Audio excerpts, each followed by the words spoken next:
Hello यूट्यूबकर, आजीच्या गोष्टीच्या चॅनलवर तुमचे सहस्त्र स्वागत असो. आता नवरात्र आहेच, तर आता आज मी नवरात्रासाठी उपासाच्या राजगिऱ्या आणखीन रताळ याच्या पुऱ्या करून दाखवणार आहे. काय काय घ्यायचं साहित्य, चला तर किचन मध्ये. राजगिऱ्याच्या पुऱ्या म्हणजे राजगिऱ्याचं पीठ आणि रताळ हे उकडून किसून घेतलेलं आहे. त्याच्यासाठी आपल्याला जिरं लागणार आहे, ओली मिरची लागणार आहे, थोडं तिखट लागणार आहे आणि मीठ लागणार आहे. हे पुरीसाठी झालं.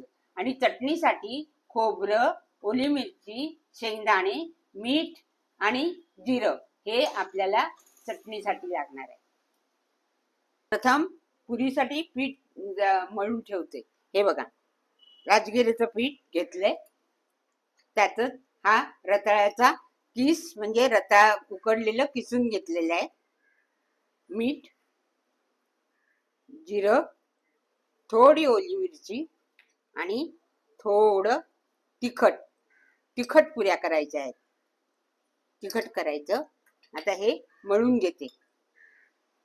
थोडं पाणी लागेल कारण पीठ जरा चिकट असतं. हे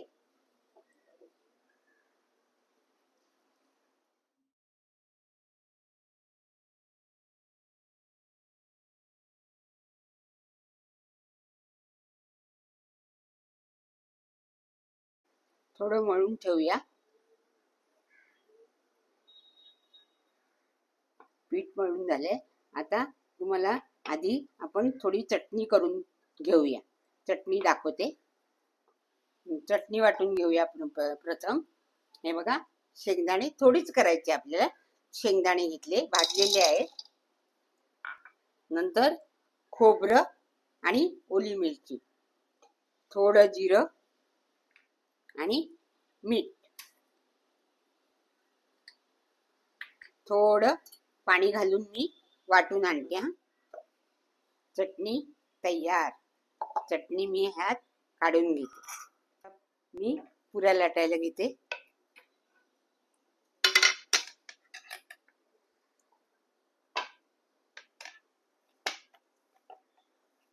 चांगलं मऊ झालंय.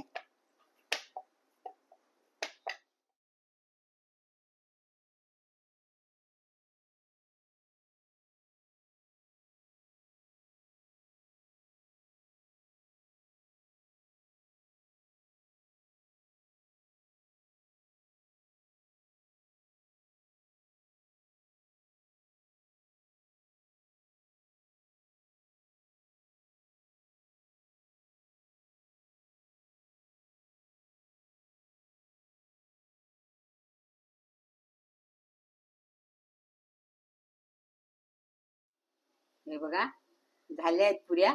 मी आता त्याचं प्लेटिंग करून दाखवते तुम्हाला. बघा, राजगिरा आणि रताळ ह्याच्या पुऱ्या आणि चटणी या खायला.